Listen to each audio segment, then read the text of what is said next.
श्रवण कर रहे हैं, हम बार बार कहते हैं कि हमारे द्वादश गुरुओं में से आज का परम पावन चरित्र, तो आप कहेंगे एक गुरु से कल्याण नहीं हुआ जो 12 गुरु बनाए।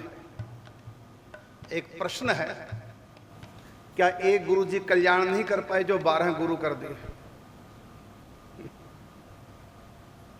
लेकिन मैं कहना चाहूंगा दांत 32 हैं, एक दांत जो काम करता है 32 भी वही करते हैं।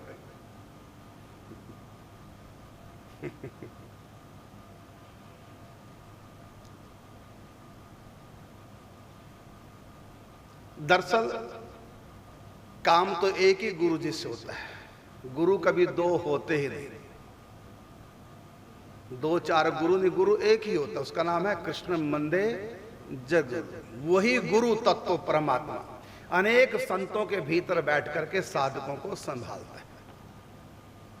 अनेक संतों के भीतर एक ही गुरु है, सबके भीतर एक ही गुरु। मन के भले 108 हों लेकिन धागा एक ही होता, सब मनकों के अंदर एक ही धागा है। तो मन के 108 हैं लेकिन माला 108 नहीं, माला एक ही होती है। तो जो गुरु तत्व है वो स्वयं परमात्मा होते हैं, वही परमात्मा, जैसे वही धागा हर मन के अंदर है, तभी वो माला है। यदि धागा हट जाए तो फिर माला कोई नहीं कहेगा, तब कहेंगे मोती है। क्या कहेंगे? मन के हैं, माला नहीं कोई कहेगा, मन के कहेंगे। मन के माला तब बनते जब हर मन के अंदर एक ही धागा।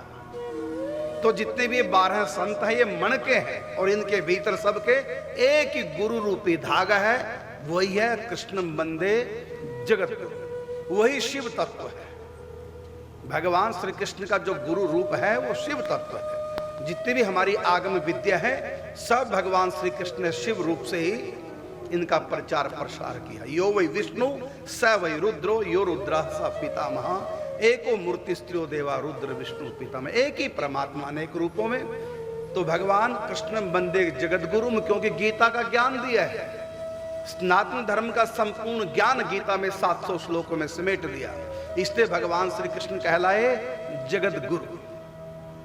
और इसी प्रकार से भगवान शंकर ने आगम विद्या दे करके, पुराणिक विद्या दे करके, आगम मंत्र दे करके जगत गुरु की उपाधि प्राप्त की। क्या होता? स्वरूप से ही गुरु है। तो भगवान शिव गुरु तत्व है, वही गुरु तत्व अनेक संतों के माध्यम से समय समय पर साधकों को संभालता है।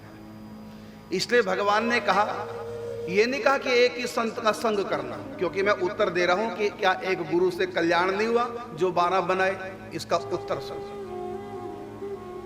भगवान ने नहीं कहा कहीं भी कि एक ही संत का संग करना, 2 का नहीं करना, 4 का नहीं करना, एक ही संत से सब कुछ पाना, 2-4 से नहीं पाना, ऐसा किसी ग्रंथ में नहीं लिखा है। बल्कि भगवान राम कहते हैं प्रथम भगति संत के संतन। संत और संतन में क्या अंतर है? संत का मतलब एक और संतन का मतलब बहुत, बहुवचन। तो प्रथम भगति संतन कर, माने संतों का संग करो, संत का नहीं, संतों का। तो भगवान तो कहता सभी संतों का संग करो। हमने तो कम किया, हमने तो 12 ही संतों का संग किया, हमको तो सारे संतों का संग करना, ये तो कम है। तो स्वयं भगवान की वाणी कि प्रथम भगति। अब सेवा, सेवा भी संतन की सेवा। आरती करते हैं ना, ओम जय जगदीश्वर, उसमें एक पंक्ति क्या? संतन की सेवा। संतों का संग, संत का नहीं, संतों का संग, संतों की सेवा और संतों से पाना। कारण क्या? इन सब संतों में एक ही जगत गुरु परमात्मा, जैसे मनकों के अंदर एक ही धागा है जो माला बनती है। तो गुरु तो एक ही होता है, वही एक गुरु जो जगत गुरु है, गुरु तत्व, वही अनेक संतों में। बल्कि यहां तक कहा गया है अखंड मंडलाकारम व्याप्तम येन चराचरम तत्पदम दर्शितम येन तस्मै श्री गुरुवे नमः। वो गुरु तत्व सर्वत्र व्याप्त है, सबके भीतर है, बस गुरु से सीखने वाला चाहिए। बच्चे भी गुरु हैं। क्या सिखाते हैं बच्चे? उनको थप्पड़ मारो, उनको डांट दो तो बच्चा रोने लग जाता है, और थोड़ा प्यार से पुचकार दो तुरंत खंस के गोद में भी आ जाता है। जिसने थप्पड़ मारा उसी गोद में चला जाएगा। मतलब उसके भीतर ईर्ष्या टिकती नहीं। इसलिए हमारा भी बालवत स्वभाव होना चाहिए। हम जब बड़े हो जाते हैं ना, जिसके प्रति ईर्ष्या, जिसने हमको थप्पड़ मारा, जिंदगी भर हम उसके थप्पड़ को भूल नहीं पाते, उसे ईर्ष्या करते हैं। और बच्चा अभी थप्पड़ लगा, उसको पुचकार दिए रोते को, फिर गोद में आ जाता है। तो बालवत स्वभाव तो ये बच्चा सिखा रहा है। बड़े भी जो नहीं सिखाते, छोटा सा बच्चा सिखा रहा है। तो इसी प्रकार गुरु तत्व सर्वत्र व्याप्त है। कहीं से भी हम ज्ञान प्राप्त कर लेते हैं। सबसे पहला गुरु तो हमारा माँ ही है, जहां से हमको संस्कार मिलते हैं। तो गुरु 12 नहीं बल्कि सारे गुरु हैं। व्याप्तम येन चराचरम अखंड मंडलाकारम व्याप्तम येन चराचरम। वो गुरु तत्व चर अचर सब के भीतर है। पेड़ों में भी गुरु जी हैं। क्या सिखाते हैं? पेड़ों को हम पत्थर मारते हैं वो फल देता है, पेड़ को डंडा मारते हैं वो फल देता है। सीखो। पेड़ों में फल फूल लगते हैं तो झुक जाता है। सीखो, जब कुछ आता है पास तो अकड़ो मत, पेड़ों की तरह झुको। अभी पेड़ भी हमको हमारे गुरु बन गए। पेड़ भी हमको सिखा रहे हैं। तो सारी सृष्टि हमको सिखा रही है। ये दांत और जीभ देखो, ये भी गुरु है। दांत काटता है भोजन, इससे स्वाद नहीं आता, और जीभ मिलाती है, इसलिए जीभ स्वाद ले जाती है। जो काटने काम करता है वो कभी स्वाद नहीं उसकी जिंदगी में आता है, और जो मिलाती है जीभ वो सारा स्वाद लेती है। काटने वाला स्वाद नहीं लेता, जोड़ने वाला, मिलाने वाला स्वाद लेता। अब ये भी हमको सिखा रहे हैं। दांत हमको सिखा रहे हैं मेरी तरह कठोर मत बनो। जब दुनिया में आए थे दांत साथ नहीं थे, और जब दुनिया से जाएंगे एक भी दांत नहीं होगा साथ, सब एक एक करके झड़ जाएंगे। जो कठोर होते हैं उनकी आयु कम होती है, और जीभ मुलायम होती है, इसलिए सारा रस लेती है।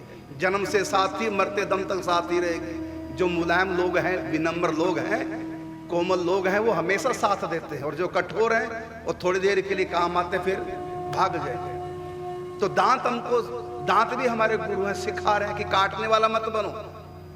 जीभ भी गुरु, जीभ कहते जोड़ने वाला बनो। अब देखो, एक होती है कैंची जो काटती है, एक होता सुई धागा जो कटे को जोड़ता है। कैंची कहीं भी पड़ी रहेगी, दर्जी के यहां देखना कहीं भी कैंची पड़ी, और सुई जो जोड़ती है वो कहीं भी पड़ी रहेगी, कॉलर में लगा के रखता है। जब कैंची की आवश्यकता हो तो पता नहीं कहाँ, ऐसे ऐसे करके देखता कहाँ है, फिर चैन से बचती है कैंची। अच्छा ये पड़ी, तो कैंची कहीं भी पड़ी, लेकिन सुई कहीं भी पड़ी नहीं, संभाल के रखता है। क्यों? जो जोड़ के रखता है सुई की तरह, जोड़ता है सुई धागे की तरह, वो संभाला जाता है, और जो कैंची की तरह काटता है वो कहीं भी पड़ी रहती है। तो कैंची सुई धागा हमको सिखा रहा है। मोमबत्ती हमको सिखाती है, दीपक हमको सिखा रहा है, वो भी हमारा गुरु है। खुद जल करके दूसरों को प्रकाश देते हैं, खुद तप करके दूसरों को प्रकाश देते हैं। इसी प्रकार ये सारी सृष्टि चर अचर हमारी गुरु है। ये सीखने वाले के ऊपर है कि वो कहां से क्या सीखता है। मूर्ख नहीं सीख पाते, समझदार ही सीख सकते हैं।